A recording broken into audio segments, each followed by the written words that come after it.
পরচিত্তাভিজ্ঞতা সিদ্ধির বলে লীলা।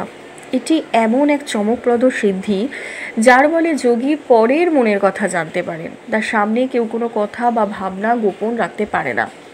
মহাযোগী বাবা লোকনাথ ব্রহ্মচারী এমনই এক সিদ্ধ মহাপুরুষ ছিলেন যে তাকে কেউ স্মরণ করলে বা তার সম্বন্ধে কোনো কথা বা ভাব মনে মনে পোষণ করলে তিনি সেটা বুঝতে পারতেন।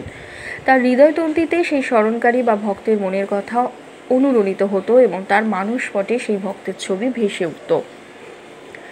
সেই স্মরণকারী বা ভক্ত যদি বিপদগ্রস্ত হতো তবে তিনি সূক্ষ্ম শরীরে তার কাছে পৌঁছে তাকে বিপদ থেকে উদ্ধার করতেন।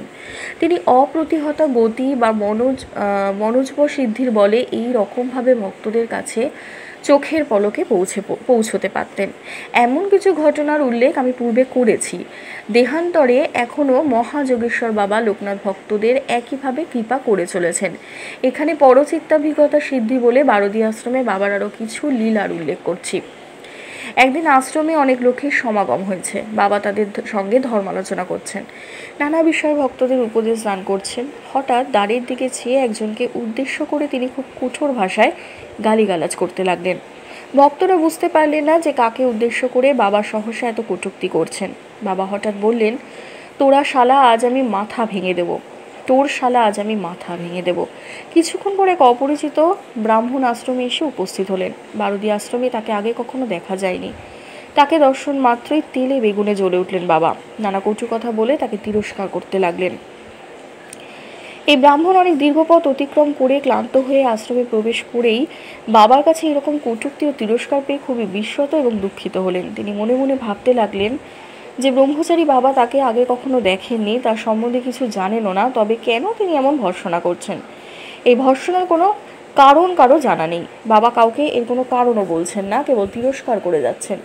ব্রাহ্মণ এইরকম কঠোর কটূক্তি আর সহ্য করতে না পেরে অবশেষে আশ্রম ত্যাগ করলেন। এই ঘটনার সমবেত ভক্তগণ যথেষ্ট আশ্চর্য হলেও এটা বুঝলেন যে এই ঘটনার পেছনে নিশ্চয়ই কোনো কারণ আছে। মহাযোগী বাবা তার যোগদৃষ্টিতে ব্রাহ্মণের মধ্যে এমন কোনো অপরাধ দেখেছেন যার জন্য তিনি তার সঙ্গে এমন ব্যবহার করেছেন। কিন্তু কেউ সে কথা বাবাকে জিজ্ঞাসা করতে সাহস পেল না। ব্রাহ্মণ আশ্রম ত্যাগ করলে বাবা নিজেই তার রাগের কারণ ভক্তদেরকে বললেন। তিনি বললেন, তোরা আমার এরকম কটূক্তি শুনে নিশ্চয়ই মনে মনে কষ্ট পেলি, কিন্তু আমার এছাড়া কোনো উপায় ছিল না।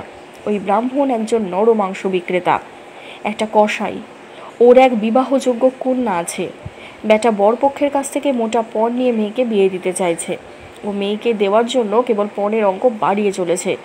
যে বেশি পণ দেবে ও তাকেই মেয়ে দেবে। মেয়ে সুপাত্রে পড়লো না অপাত্রে পড়লো সেদিকে ওর কোনো নজর নেই। তাই আমি গালি দিয়ে ওকে অমন করে তাড়িয়ে দিলুম। একজন ভক্ত বাবার কথা শুনে কৌতূহলবশত সেই ব্রাহ্মণের কাছে গিয়ে বাবার কথা জানালেন। তার কথা শুনে ব্রাহ্মণ মুক্ত কণ্ঠে সব স্বীকার করে বললেন, তার একটি বিবাহযোগ্য কন্যা আছে। একাধিক বরপক্ষের কাছে পণের দাবি বাড়াতে বাড়াতে এখন কয়েকশো টাকায় উঠেছে। এই পণের টাকা আর বাড়বে কিনা সেই কথা জানাতে তিনি আশ্রমে বাবার কাছে গিয়েছিলেন। ব্রাহ্মণ তখন সেদিন বাবার দ্বারা তিরস্কৃত হবার কারণ বুঝতে পারলেন। করুণাময় বাবা তার মেয়ের মঙ্গল কামনা করে তাকে এমন কঠোরভাবে তিরস্কার করেছেন। পিতা হিসাবে তার মেয়ের মঙ্গল কামনা করা উচিত ছিল, কিন্তু অর্থ উপার্জনের নেশায় সে মেয়ের মঙ্গল চিন্তা না করে পণের দাবি বৃদ্ধি করে গিয়েছেন। তখন তার মন অনুশোচনায় ভরে উঠল। তিনি আশ্রমে ফিরে এসে সকলের সামনে দোষ স্বীকার করে বাবাকে প্রতিশ্রুতি দিলেন যে যারা পণ দিতে চেয়েছে তাদের সঙ্গে তিনি মেয়ের বিয়ে দেবেন না। তিনি অন্যত্র মেয়ের পাত্রের সন্ধান করবেন। বাবা তার সিদ্ধি বলে ব্রাহ্মণের মনের কথা ও ভাব বুঝতে পেরেই তাকে সঠিক রাস্তা দেখিয়ে দিয়েছিলেন।